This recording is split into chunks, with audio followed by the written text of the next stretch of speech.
All right, everyone, welcome to the latest podcast episode. I'm really excited to talk to this special guest I have here, Josh Rudin. I appreciate you, man, for hopping on.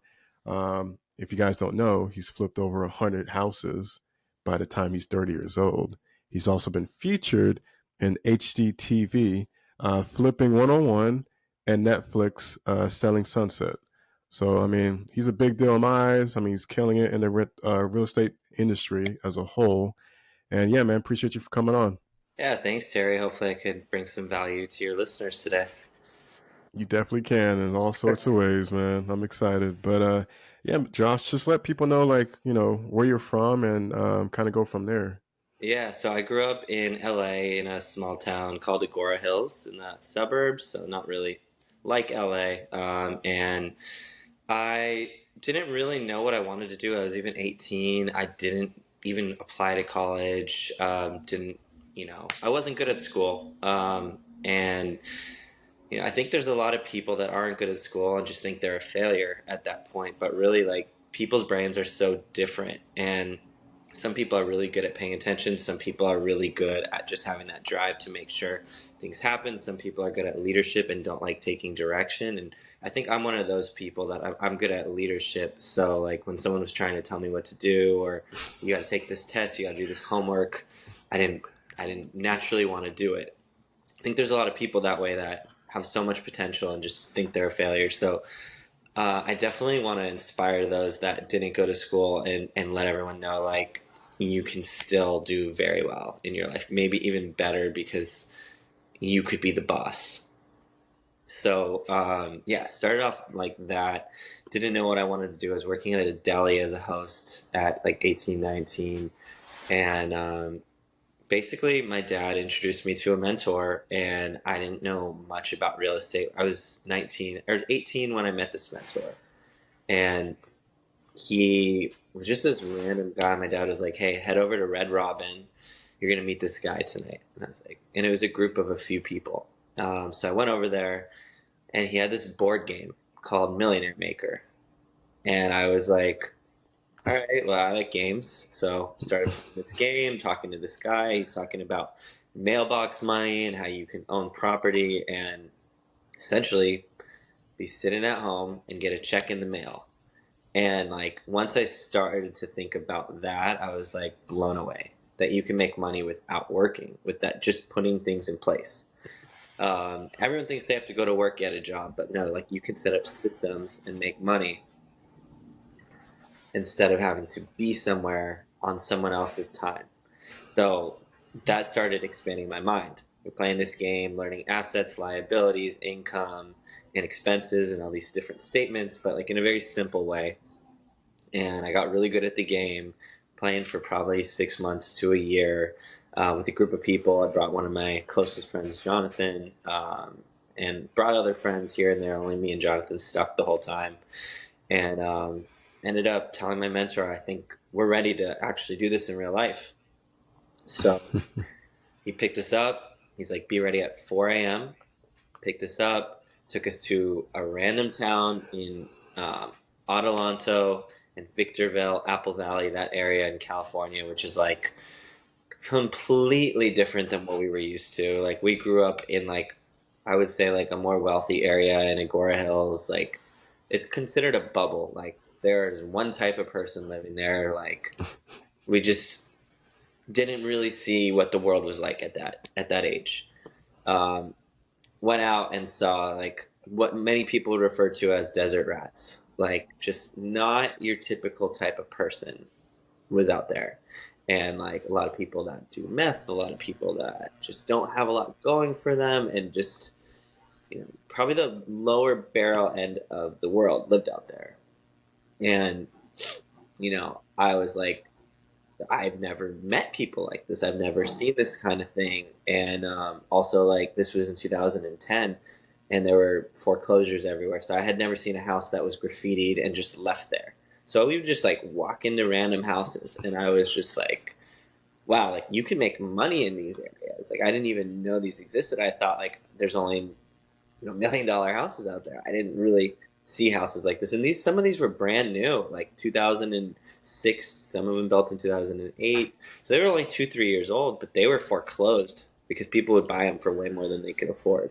So we were Wow. seeing amazing homes that you could potentially pick up for 80 to 100,000 in these areas. But like, you were just running into so many different foreclosures. And it was wild. Like, we were worried we'd walk in and someone would be in there, and like, it was a little dangerous, but we did it. Like, we were just like learning from the neighbors. They're like, yeah, the Crips and Bloods live in these neighborhoods, and like, it was not safe, but we did it. Um, so that was, very eye opening and an amazing experience for me to just see, the other side of life, which you're not exposed to at a young age. Like, your parents shelter you, and you know, I think everyone needs to see everything. Everyone needs to travel. Everyone needs to see what the whole world is like. A lot of people are just stuck in their bubble, have their opinions, but you really have to see everything until you can really make your own opinion on life. So basically, we went on Craigslist and saw this house that was it was $8,000. It was a manufactured home on permanent foundation, and for whatever reason, we passed on it. But it took us to this neighborhood that there's maybe 200 mobile homes, and basically they were all within like 20 to 40, 50, 60,000 at the top end. And they were renting for 800, at least like 800 to 1,000. So these were like amazing numbers. So we came across one that was a double wide, 23,000, pulled the trigger. So that was my first house. I paid 23,000 with my mentor. The deal was 50-50. I put up the money, and then he puts up just the time and the resources and teaching me, which unfortunately he didn't put in the time that I would have liked. First how like he came out for a few weekends, and then like the house would just sit for months, and I didn't know what to do. I was 19 years old, and I'm just like, okay, and I just kept on bugging him, and we finally finished. He was supposed to do the work, but then eventually we just started hiring people at like $15 an hour, and that was cool to see. Like, interviewing different people, putting them at different tasks. I would take out my checkbook and pay them, and like all that was so invaluable knowledge. And it took probably 6 months at least for like this small little house, maybe longer. Um, and then he's like, all right, time to rent this out. Because back then he was like, buy and hold, never sell. I don't agree with that anymore, but that was like kind of what he taught me. And ended up getting a renter without checking credit. You would think your mentor would tell you to check credit. I was just like, oh, a renter, amazing. This is what I've been waiting for. So I'm pretty sure I posted this on Craigslist because there was no Facebook Marketplace back then, or OfferUp, or any of those websites. Put on Craigslist, got this woman with a Batman tattoo right on her face, and I was like, "You're gonna pay me 800 a month? Here you go. Here's a house." Little did I know, month one she pays, month two she pays, month three, oh, I don't have the money this month. I'll get it to you soon.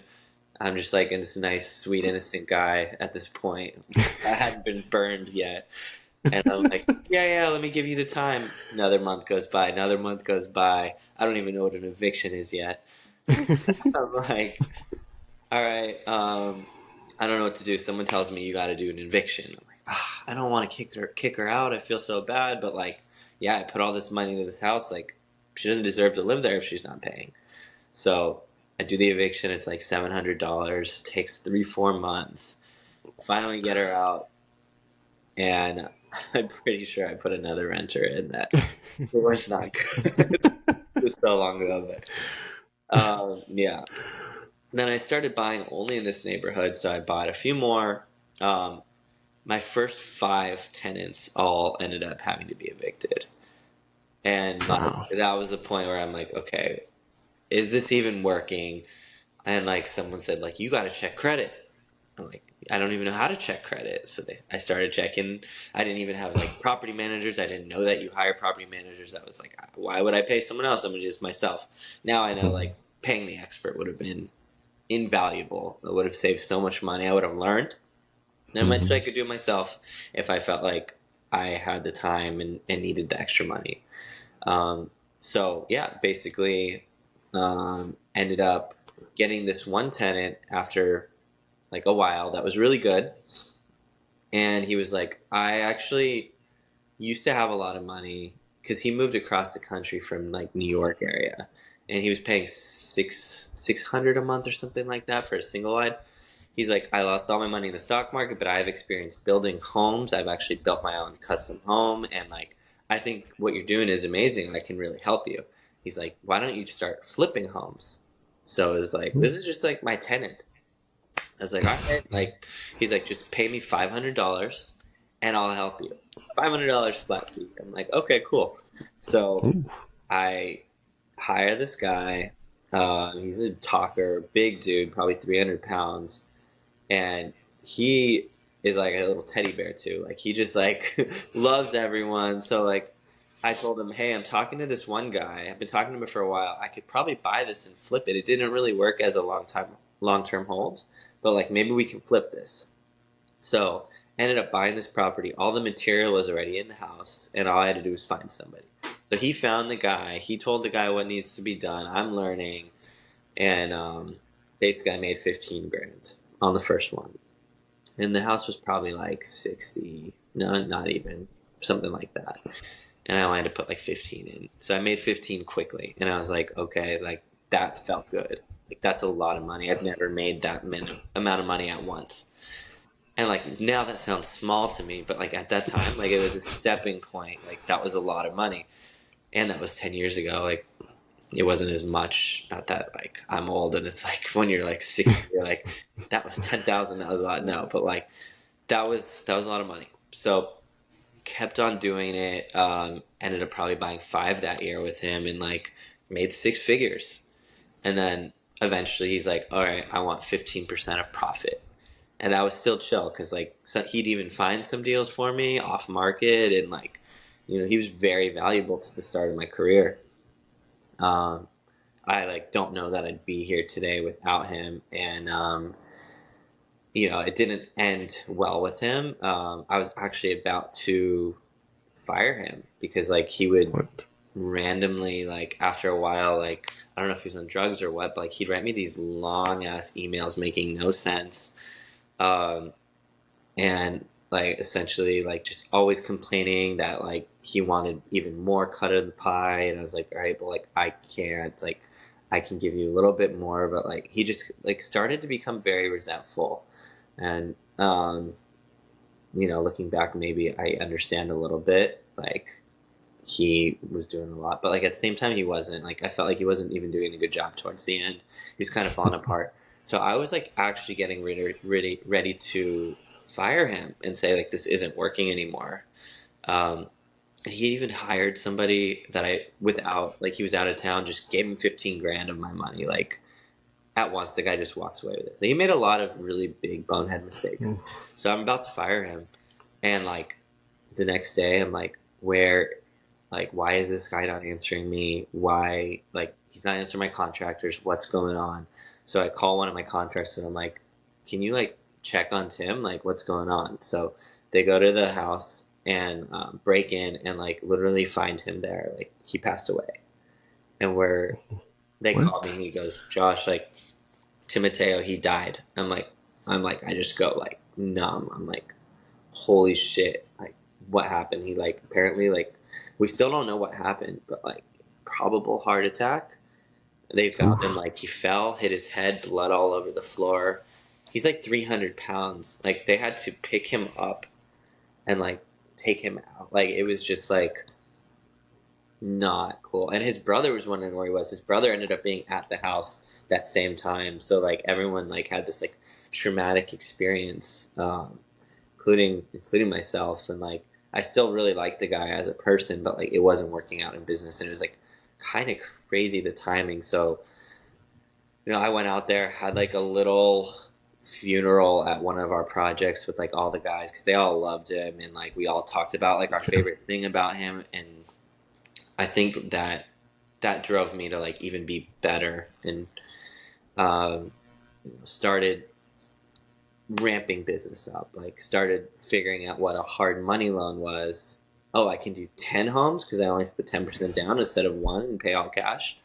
So I started doing that, and I ended up doing more and more deals, probably like 10 to 15 a year. Then I taught one of my best friends, Jonathan, how to do it. He was around during the mentorship time, but he was working at a commercial real estate company. He had to cold call the day. It wasn't working out. Brought him in with me, and he started making real money. Like actually, his first call, I was like, they were asking 120 for a property. I was like, offer 90. This is what I want you to say. I want you to say, I want you to represent me, 90K, all cash, which is hard money. And basically like no contingencies, no inspections, all that kind of stuff. We'll close quick, 15 days. Told him to do all that kind of stuff. So he made the offer, and they literally accepted it. Didn't even come back with anything. And that first deal we made 60K, so 30K each. So like he went from not making any money to 30K. He's like, I fucking love this. So year one, I think he made six figures. Year two, a little bit more. Year three, he made 400,000. Oh, So that just shows like the power of mentorship and like just working with someone that knows what they're doing. And like I haven't mentored too many people. I mentored Patrick Switek. For yep. sure, he was on your podcast, and he's getting huge. Like he is like the dream person that you'd want to mentor, because like you don't want to mentor someone who just doesn't take your advice and doesn't listen. Like this guy has more drive than anyone I've ever met, and Definitely. no fear. Zero. Mm-hmm. Like this guy's meant to be in the spotlight. You will see him on stages. You will see him everywhere. You probably already see him all over Instagram because he posts a video a day giving advice. Probably all our trade secrets. He's always giving them out. I'd, I'd follow him. Gives a lot of Mm-hmm. knowledge. And yeah, he's just a good guy too. So I feel good about mentoring him because like, you know, when I met him, he was an escrow to buy one in Tennessee, and since meeting me, he's done 7 or 8, I think 8 projects, like, and maybe a ninth now. So, and that's within like a year and a half, and 5 of those are short-term rentals, and then Right. a few flips in there too. So, and like I ended up like telling him, you got to sell this Tennessee property, bro. Like, you don't understand the power of money right now. Like, you are literally living paycheck to paycheck, and it's like saving every dollar. You're still living out of your Honda from 2010. Like, that's like got 200,000 miles. Like, dude, maybe like sell your property and see what happens. Like, so he ended up selling it, and he ended up taking like 175K cash out of that thing. So now he's like in a position where like he could start doing flips with his own money. He could start like I'm so happy he did that, because now he like finally doesn't feel broke. Like and that feeling that he has is what everyone who's doing this will eventually feel if they just stick to it. And he started with nothing. He leveraged me, and there's so many people like me. If you bring the deal, if you bring that drive, because had already been doing this for so long, it was boring me, and I needed that young, hungry guy to like push me to do new things. So like he got me into short-term rentals because I was just flipping, and then we Mm-hmm. started doing those together, and I taught him like how to fix it, and how to hire people and all that kind of stuff, and like we made like a perfect team. So now we're doing that. We have some successful short-term rentals out in Joshua Tree, and we just keep buying. We bought this place that he found off market for 560,000. It's probably around 3,000 square feet, has a tennis court, has like a huge garage. It's like 2 properties, and What? we're putting 600-700, probably end up being 800 because it's always over budget into this thing. We hired like the best designer, and we told the designer, this guy's special. We told him we want a top 5 property in Joshua Tree. So that's what we're going to get. And it is like, you'll see when it's done, like this house is unbelievable. It's going to sleep at least 12 people. because that's Mm-hmm. the legal limit that you're allowed in San Bernardino County, which is Joshua Tree. So we didn't want to do more than 5 bedrooms because that's illegal, and there wasn't really room. We would have had to like push them in, but like this is going to be insane, and it's in Monument Manor, right by the national park, right by the Invisible House. So we're doing some big stuff. I have another one that I did: a basketball court, pickleball court, pergola, custom fire pit, custom fireplace. It's got like high end design, 2 houses, 5 bedroom and a 2 bedroom. So legally, we can sleep 18 because we got a permit for both, and it's in the same fence. So now, there's loopholes, right? Like they say you can only sleep 12, but like legally we could sleep 18. So we have almost no competition in the market of 18 people. And there's a lot of groups that are asking, is there room for 16, room for 18? Sorry, no, like there's not. But this house like could probably fit 22 if they needed to. Like there's so much extra space. And like we're into this thing at 750 right now. Hopefully not more, but we're still going. It's been over. Sounds like a dream. Yeah, but like It's been over a what? A year? You been said? over a year and a half because we like had a bad architect, and then we had a bad contractor, and then the city says you need to do this now. You didn't get this permit, and now now we're shut down until we like get a pergola permit to get the short-term rental permit. So we got our final, but now the short-term permit people are now saying you needed to get a permit for this and that. So we got a permit for the hot tub, and then they're like, okay, now that you built this pergola, you need to do this. And we're like, we thought we were gonna get this from the hot tub. Now they see more stuff, so it's like they're on us. So yeah. And then now what Patrick and I are doing is the market has shifted to the point of it's a little scary to buy. Um, and we're Yeah. like, what should we do now? Let's do management. Correct. Yeah. So we ended up buying a management company, negotiated with this guy that we were introduced to, that Patrick knew, this woman named Amanda. She got us in contact with her old property manager, and he wanted to sell. So we met with them. We just had a really good conversation. They really liked us, and we got a deal in place with like on that meeting. We're like, we don't want to leave without coming to terms on a deal. So they had about 15 properties. It was an average company at the time. Like they had some followers. Some people knew who they were. I saw some of their ads, so I knew who they were already.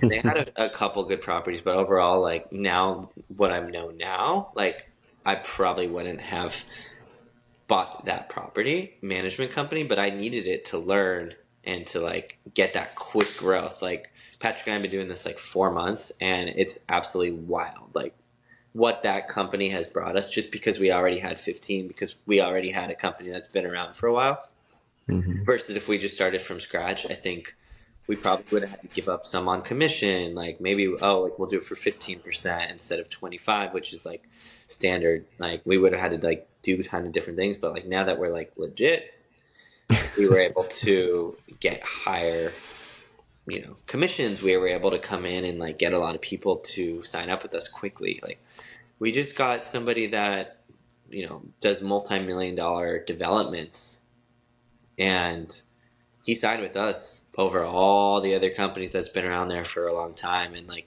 this is a $1.5 million house within the boulders. Probably is going to do 150 to 200,000 gross, and like he signed with us for like 20%. So Oh wow, that's uh, amazing. yeah, just we just have that drive, and people see that, people love that, even though we're young, even though we're more inexperienced with the management side. Like I'm experienced with flipping, he's experienced with, like, he worked at another short-term rental company, and he had been doing my properties for about a year and his properties for about a year. So we came in and like we've been crushing it. Just our sales pitch is really solid, like, and we're happy to teach anybody that sales pitch. If anyone wants to reach out to me and Patrick, like, it works. Like we just come in and we crush it, and it's just, I think it is just confidence, and like we get to know the people, and we're not just coming straight in like we're trying to sell someone. We're like trying to just have good conversations. That's what does well. And yeah, man, we've just yesterday or the other day we went into another meeting, and literally the guy's like, I just interviewed a bunch of other people. I'm interviewing someone else. We come in and we crush it. We leave. We're like, if we don't get this, like, we would be shocked, and like I would be okay with that because that means this other company is so amazing and they deserve it. Because like I like knew we came in and we crushed it. Like we went on every angle. Literally, another property manager walks in when we walk out, and he starts texting Patrick like, oh my god, this manager is so bad. Like they literally just said like, oh my god, this house is so much nicer than anything I've done. Like and just like talking bad about themselves. This might be too big for me. And then like 10 minutes later he's like, we're ready to go, like let's start. So he just signed yesterday, and like, it's rampant growth. um and like we're just starting new, just like anybody's listening. Like we took over this company that was making maybe 6,000 a month. That's what they showed in their numbers. However, they were doing the accounting, so we had to hire an accountant, and then we had to hire all these different employees. Otherwise, we would have been stuck in the business. Like that's one thing that Patrick and I are huge on, is do not create a job for yourself. Create a business. So we had to hire people. We hired like 4 virtual assistants who are doing communications. Then we started having them like reach out to maintenance. Then we had them start running our cleaning business. Pretty much now, these VAs that we're paying, the top ones are 1,000 a month, and they started at 750 a month. You could get 4 of them for the price of 1 employee in the U.S. And they are more disciplined. They don't complain.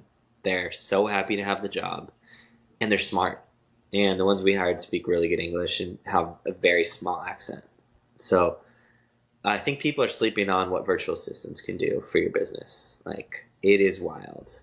And like this all came from Patrick. So like Patrick's brought me a ton of value because I brought him a lot of value. Like, and we both been like the perfect fit. Like he's the tech guy who's just got this crazy energy, and I'm like this calm presence that like is very trusting, and it works. Like I'm like Patrick, no, that's crazy. And then he's like, dude, like let's make $2 million this year. I'm like, all right, like let's go for it. Like he just like he wants to go for new things. So, or like, no, let's charge 25-30%. I'm like, dude, like we're just getting started. We should be charging 15-20. Just start to gain some traction. He's like, no, I know we can get this done. And then like sometimes we do, sometimes we don't. But like, it's a good mix. Like I got that. I'm 30. He's 26. Like I got that young energy. Like I've been doing it for 10 plus years. He just starting. So like I had that like fresh energy to push me. Sometimes it's getting me into trouble because I'm like spending all my money. I'm like investing all my cash, and I'm like, fuck, I'm out of money because I'm just like, he keeps sending me deals. That's good though. Yeah. That's So good. sometimes I guess even the mentor, has help from the mentee because they're the Mm-hmm. energy that they need. And I think that's why a lot of people bring in mentors too, because now like those mentees are bringing them deals and they're making more money. I think that's honestly why my mentor brought me in, because I'm like, why is he helping these random people? And I believe he was doing it because he was figuring we were all going to bring him deals one day. And he kind of disappeared. Like I didn't even tell the story of why we had a falling out. But like essentially, Jonathan and I went to door knock on properties. We called this one person, found out this guy's number, called, negotiated to $12,000 for like a house that was like probably worth 50, 60 fixed up. And we told him, hey, like we got this house. It was crazy. We didn't tell him the address. We didn't tell him anything. Literally drove 2.5 hours to Adelanto, California. Did the same thing we did. Talked to neighbors. Found out the phone number. Went behind our back and offered $8,000 for the property. Or no, we offered 8. He offered 12. So we got it under 8. He offered 12 just to like get it, and then ended up wholesaling it for 20,000. So he made a quick $8,000 and was just like so cheap. Like you do all that for $8,000. And that's when we just lost full respect for the guy. he already like lied to me at the beginning and said he was going to fix it Mm-hmm. all himself, and he didn't. And I ended up spending 30 instead of 7 that he told me, and I trusted him. Um, yeah, and then he ended up doing that. So that was pretty much the end. Um, I brought a bunch of groups together to use him to like learn later on, but then eventually I was like, this guy's shady. Like I don't want to be around him anymore. Oh my And gosh. to this day, he doesn't even care about my success. He hasn't reached out. Like I told him that Jonathan and I were on Flipping 101, and he didn't care. He just like he didn't care. I was like, what is the point of this? Like, but I still don't to this day know why he was doing meetup.com is where he was found. I don't know why he was doing that.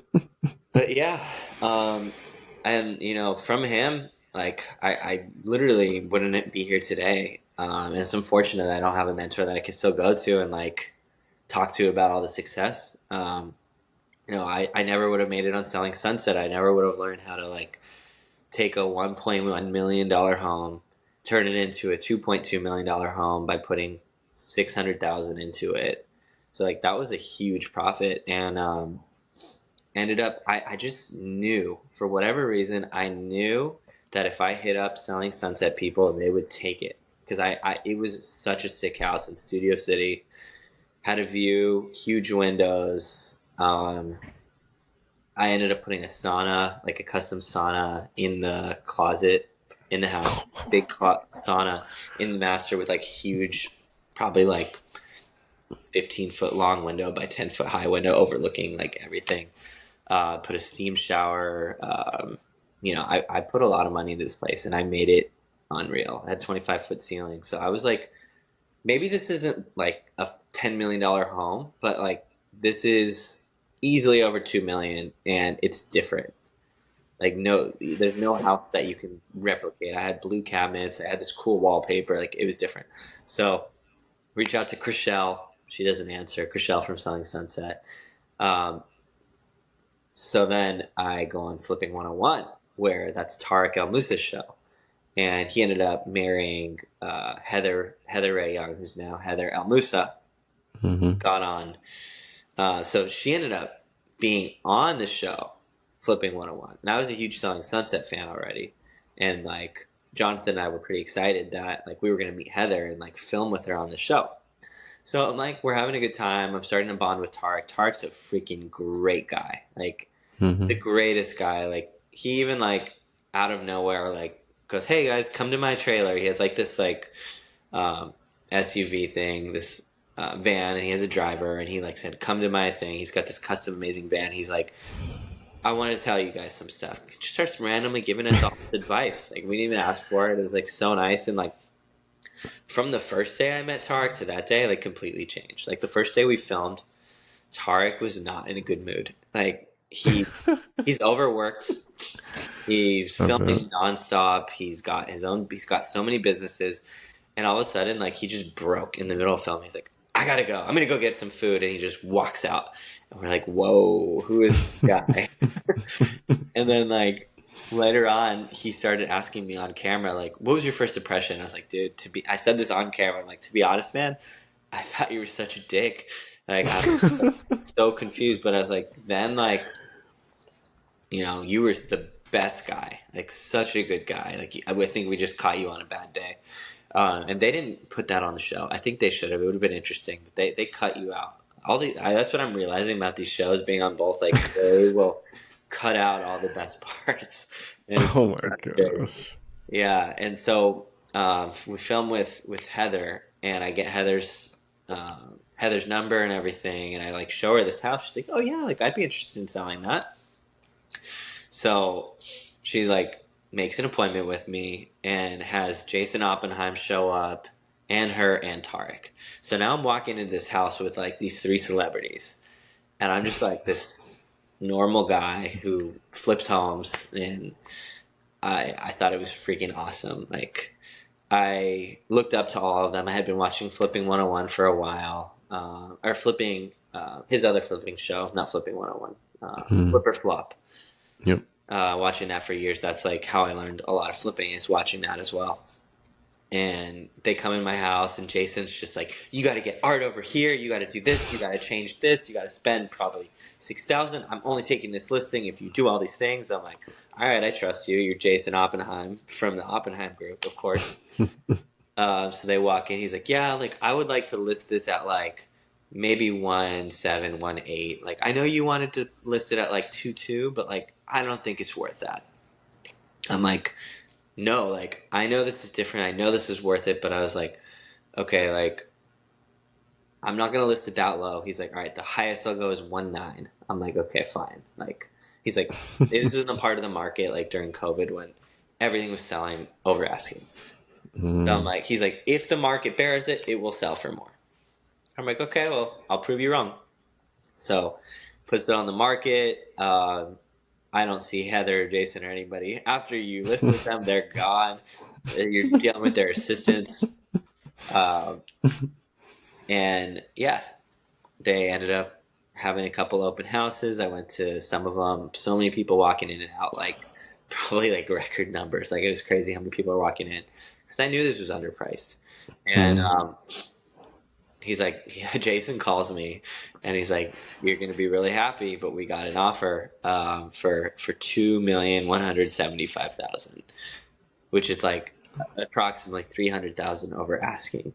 I was like, "Fuck yeah, let's take it." And this is a guy that owns like a big lingerie company. Oh Um, wow. does really well. Has a lot of his stuff in Costco, and like I'm not like wealthy at this point. Like this is a few years ago. I still wouldn't consider myself crazy wealthy. Like these are people with like 5, 10, $20 million. Like, I'm still like the lower end of that, and like yeah, like I got to meet him. He told me I get lingerie for life, so trying to find a girlfriend so I can utilize this. Actually, it's funny enough, I have a girlfriend now, and I actually asked him, like, "Hey, where can I order the lingerie?" He's like, he just sends me his link to his website. I'm like, "Fuck you! You said I get lingerie for life." Cool guy though, Oh, really cool guy. Um, yeah, so I just got to start being around really cool people, and yeah, that was like a huge step because I was able to pull out. I had $1 million locked into that property, including like the profit. I had almost all my money locked in, so like I needed to get that out so I can start buying. So that's when I started buying all the short term rentals. That's when I started doing more flips, and like I think I could have held on to it for another few months, and I wouldn't have had to pay taxes because like there's that rule if you on the first like 150,000 or 250 first 250,000 if you principal residence and you own it for 2 years you don't pay taxes. But I was like, for some reason I'm like, COVID's happening, I don't know how long this market's gonna be like this, I want to take advantage. So I paid taxes, paid like half because I guess there's a tax law that if you have like some situation where something big happens in your life, like you don't have to pay full taxes. So like I got out of a big, long, serious relationship, and I was able to only pay half of the taxes instead of full. So that was nice. Sold that, and that jump started me. And that same thing with Patrick. I was like, sell your house, and that's going to jumpstart you because now you have the knowledge. Now, if you have cash, like you know how powerful that is for you. And like at the big. beginning, he didn't need cash, but like to buy the stuff. But like the deal I had with him is like, we'll go 50-50, but you're paying me 10% interest on all that money, and you owe me that money. Like it's a loan essentially. So now like he doesn't have to pay that 10% because like he wasn't really making money because if we're only making 10% on these properties, he's paying 10%. Like he wasn't making money. So now it's like he's in a much better position. He has more power now. He doesn't have to only do stuff with me. If he wants to do something on his own, he can. He hasn't yet. So far, he's chose to work with me, but like gives him flexibility. He's not stuck to having to do everything that I want to do. So like, I encouraged him to get some cash. Um, so yeah, that was the selling. Oh, okay. So then I'm like, I know that I'm gonna get on Selling Sunset if they sell this house. I have a feeling. So Heather tells the producers, they're like, yeah, this house is awesome. Like, we're down to film. So I call the new buyer. New buyer says, no, like my wife is in Hollywood. Like we're going through like break up, like I really don't want any publicity right now. Like I don't want anyone in my house. I don't want that. I'm like, come on, like this is my opportunity to be on Selling Sunset with my own house. Like the legitimacy I'll get from that is wild. Like Mm-hmm. I'm gonna be on #1 show on Netflix for selling and being an investor. Like I knew that this was huge. Guy says no. Months later, Heather calls me. She's like, or Heather's assistant called me and goes, "Hey, like, are you free tomorrow to be on Selling Sunset?" I'm like, "Yeah, of course." So tomorrow morning, I got to go on Selling Sunset. They send me to this random house as Heather's client to pretend to buy a house that I can't afford. $4 million house. Might have been 4.7 actually. It's in the hills it's in the Hollywood Hills. It's got insane views. Like everything is just top notch. And it was me and a few other different buyers that walked through. And I know from my flipping 101 days that you need to create controversy to make good TV, because they're telling me the whole time, I want you to disagree with Tarek. I want you to disagree with your partner Jonathan. So that's what I was doing. I was like pushing back, and like it was an honest pushback, but because like I didn't agree with a lot of stuff. Tarek's like, no, you don't need extra closet space. I'm like, dude, this is the master. Like that's not going to be enough. Like someone doesn't want to pay as much without extra closet space, so I added closet space. Heather comes in and she agreed with me, which is awesome. Uh, Mm-hmm. yeah. So then I'm filming for this show, and I walk in and I'm freaking nervous as hell. Like this is one of my favorite shows. Like Mm-hmm. Davina's there, Heather's there, Mary's there, the new British woman is there that just like she hadn't even been on. This was like her first time filming. And nobody knew who she was. She's now huge. And then Mm-hmm. there was that Latina chick that was on for one season. They were all there, and it was wild. Like I'm with like 5 of the people on the show. They're all showing clients the home. And then like they're like, Josh, you ready to walk through? They don't give me any advice. They're like, you're just gonna walk this house. And I'm just like, all right. So I'm just like shitting on this house, even though it's beautiful. I'm just like trying to find anything I can find. Mm-hmm. So the one thing I say is like I walk in through this house and I'm like, wow, like I am so surprised. This is a $4.7 million house. Like, why would they have normal stucco? Like, they didn't even do Mm-hmm. super stucco. They didn't do anything. So, like, that's actually the one line that like they put me on the show where I'm like arguing with Mary, and I'm yeah, I don't understand. Like, why would they cheap out on that? And they have this old fence. Like, why would they not do a new fence? Like, I could totally notice all these things. They redo everything. Why would they cheap out on that? And he said this. And that was like the scene that I got on, and I was like shitting on the whole house, but that was the only scene that they put me. So another thing, like they cut me out of a lot of it because like there's a lot that happens, but like I think I got more TV time than some of the other people walking through. And like what's funny is like I was talking to the guy who was already the owner of the home, like he had already bought it. So like this was all Oh wow. staged, and he was acting like he was going to buy it with an agent that wasn't even his agent, which was the British woman. And he's British, so they like made it. Oh, this makes sense. He like owned this big shoe brand out in England. He was a cool guy. And then yeah, so that was a good experience. I met one friend while filming there, and Mm-hmm. then I talked to the producer while I was there, and I was like, "Do you think you guys still could film at my house? Is it too late?" So then like they called me the next day. They're like, "Yeah, like if you can get this seller to or this buyer to let you film, like we're ready tomorrow." I'm like, all right. So I call him and I'm like, can you please let me film? Like, I'll even pay you $5,000. And he goes, okay, that's fine. I'm out of town. So, like, here's the code. Just like, it's clean. Oh We can wow. go there. So I get my dream of filming in this house. I'm super excited. Like, I am so nervous.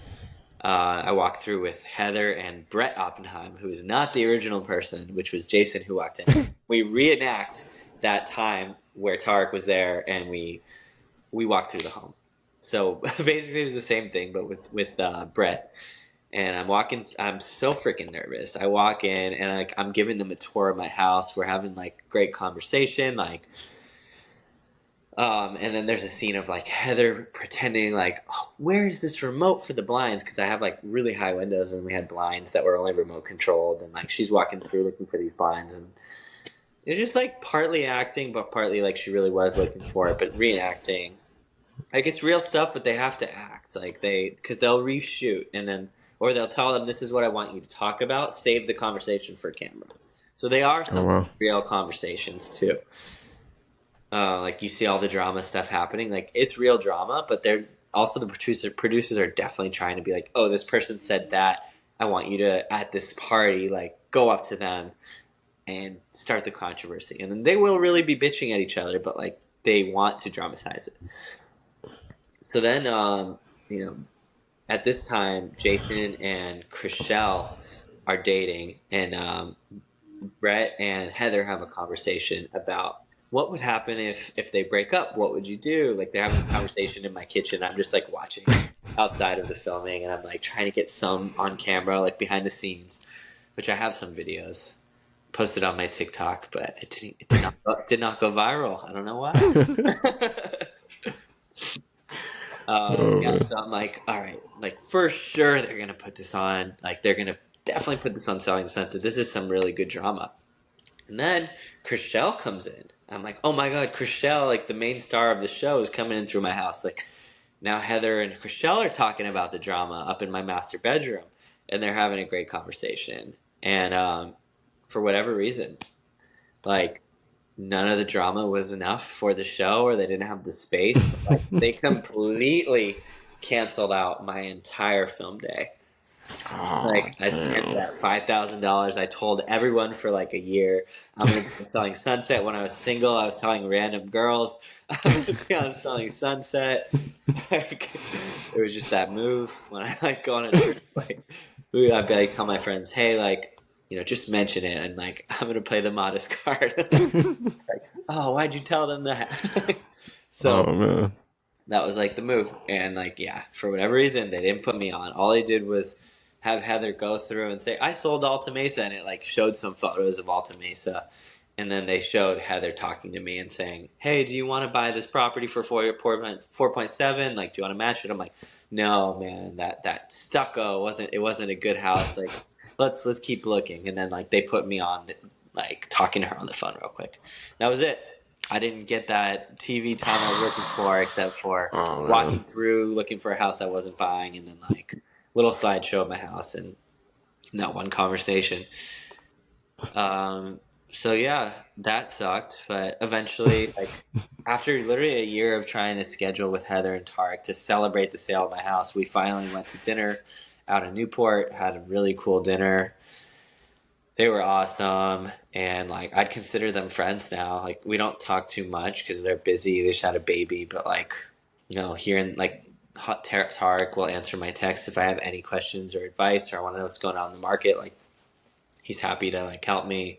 I'll text Heather congrats on the baby, or I'll keep in contact with them. They're great people, very down to earth, probably the nicest people on the show, which you could probably even tell. Like they're so sweet. So yeah, they really are genuinely great people. And yeah, I think Tarek also was like a great inspiration to my business. Like we did that one flip in Pomona on Flipping 101, and he gave some really good advice. I think overall, like I was already there. Like I had already flipped a ton of houses.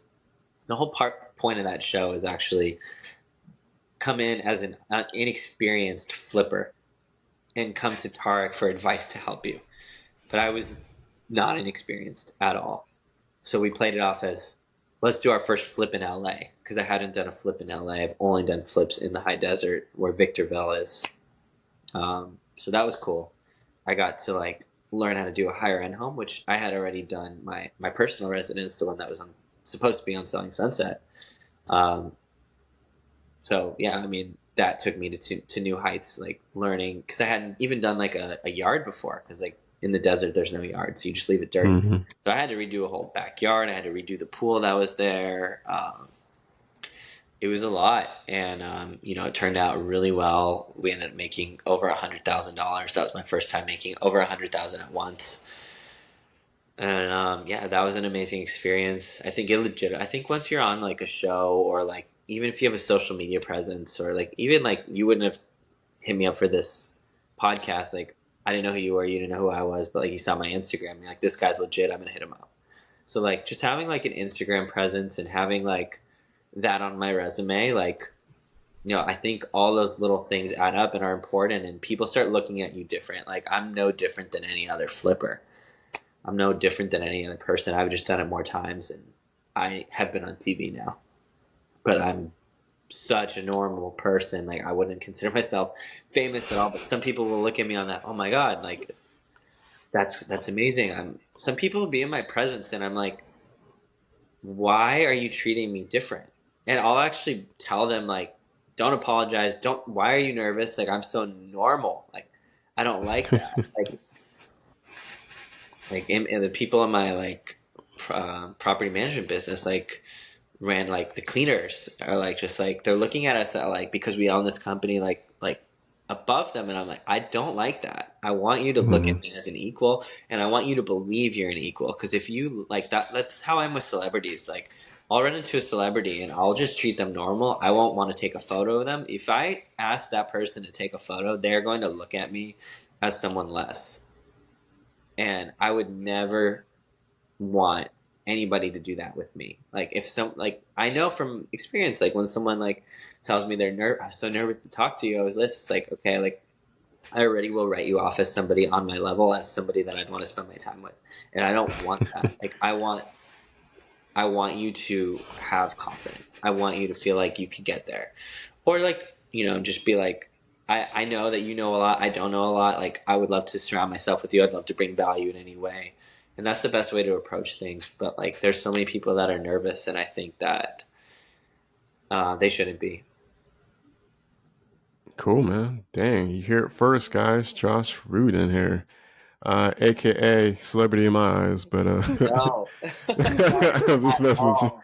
I got message you 2,000 not. followers. I don't even care about posting. I'm just a normal guy. But It's like I all do see good. it. Patrick, people think he's a celebrity. It's awesome. That's true. That's true. Yeah. No, man, you're just a down to earth, cool guy, man. I'm happy for your success, man. Like straight up, you told me from A to Z.